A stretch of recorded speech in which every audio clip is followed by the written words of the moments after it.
မင်္ဂလာပါဒီနေ့ကတော့မြင့်နဲ့ပဲပေါင်းလေးကြော်စားမှာဖြစ်ပါတယ်မြင့်ကြော်နဲ့တွဲစားဖို့ငပိရည်လည်းဖြော်ထားပါတယ်အရင်ဦးဆုံးမြင့်ကိုကြော်ဖို့အတွက်တောကြတုတ်ထိုးတံနဲ့စပြီးရှင်းပါမယ်ရှင်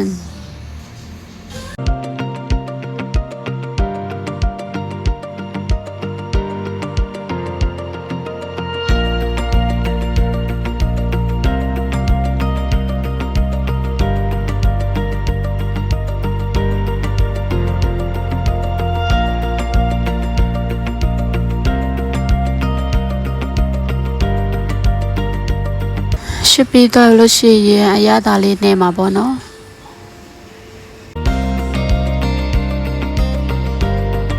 အရသာအတွက်ကတော့ကျမကစားရယ်ရှုံမုံရယ်ကြက်သားမုံရယ်ထည့်တာပေါ့နော်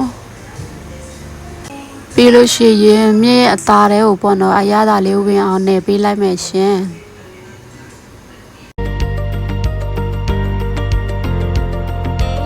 ပဲပေါင်းကတော့ဒီတစ်စိမ့်လေးတုံထားပါတယ်ရှင်ကျမလည်းတစ်ခါမှမစားဘူးပေါ့နော်ဒါဖဏမဦးဆုံးစားကြည့်တာပါဒီတစ်စိမ့်ကကောင်းတယ်လို့ပြောရမယ်ရှင်ဒါပေမဲ့အလုံးနည်းနည်းသေးသွားတာပေါ့နော်အညောက်တွေကတော့အများကြီးပါပဲ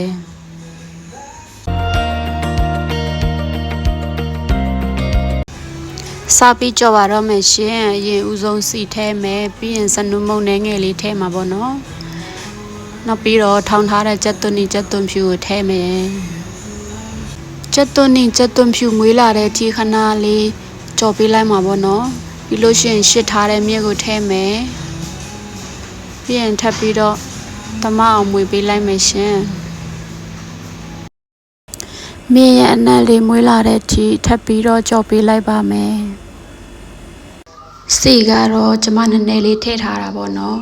စီများလို့ရှိရင်စားမကောင်းဤလိုခံစားရတဲ့ရှင်အဲဒါကြောင့်မို့စီနည်းနည်းလေးနဲ့ကျမကမီအေးလေးနဲ့ကြော်တာပေါ့နော်မြစ်ကြော်နဲ့လေးမွေးလာပြီဆိုရင်စောနာတော်ကဖောက်ထားတဲ့ပဲပေါင်းလေးကိုထည့်ပါမယ်ပဲပေါင်းလေးကိုတော့ကျမတပူကုန်အောင်မထည့်တော့ဘူးပေါ့နော်နည်းနည်းလေးရှန်ထားလိုက်တယ်ရှင်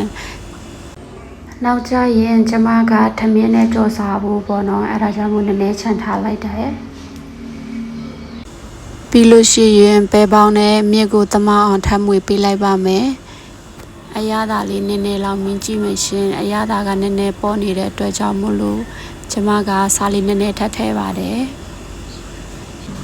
အခုအနေထားလေးဆိုရင်ရပါပြီမြစ်နဲ့ပဲပေါင်းကြော်ကစီနေတဲ့အတွက်တဲ့အိုးကတူးသွားတာပေါ့နော်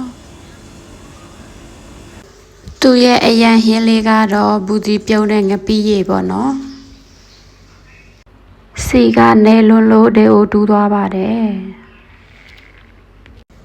ဘူးဒီလေးပြုတ်ပါမယ်ဘူးဒီကိုနူးအောင်မပြုတ်ဘူးပေါ့နော်မနူးတနူးလေးမှစားလို့ကောင်းတယ်ရှင်အဲဒါကြောင့်မို့မနူးတနူးလေးပြုတ်လိုက်ပါတယ်ဘူးဒီပြုတ်တုံးကဘူးဒီအိုးတွေကိုစားလေးနည်းနည်းပြစ်ထည့်တယ်ပေါ့နော်ဘာဖြစ်လဲဆိုတော့အရေးလဲတောက်လို့ရအောင်အသီးကိုလည်းတိုးစားလို့ရအောင်ပေါ့နော်တစ်ချက်ခုံးတစ်ချက်ပြတ်ပေါ့လူပြင်းတွေရဲ့အလုပ်ပေါ့နော်ငပိရည်လေးကတော့ဖြော်မပြတော့ဘူးပေါ့နော်စားလို့ရပါပြီရှင်စားကြပါဦးဒီနေ့ကတော့ဒီလောက်ပဲပေါ့နော်ဘိုင်ဘိုင်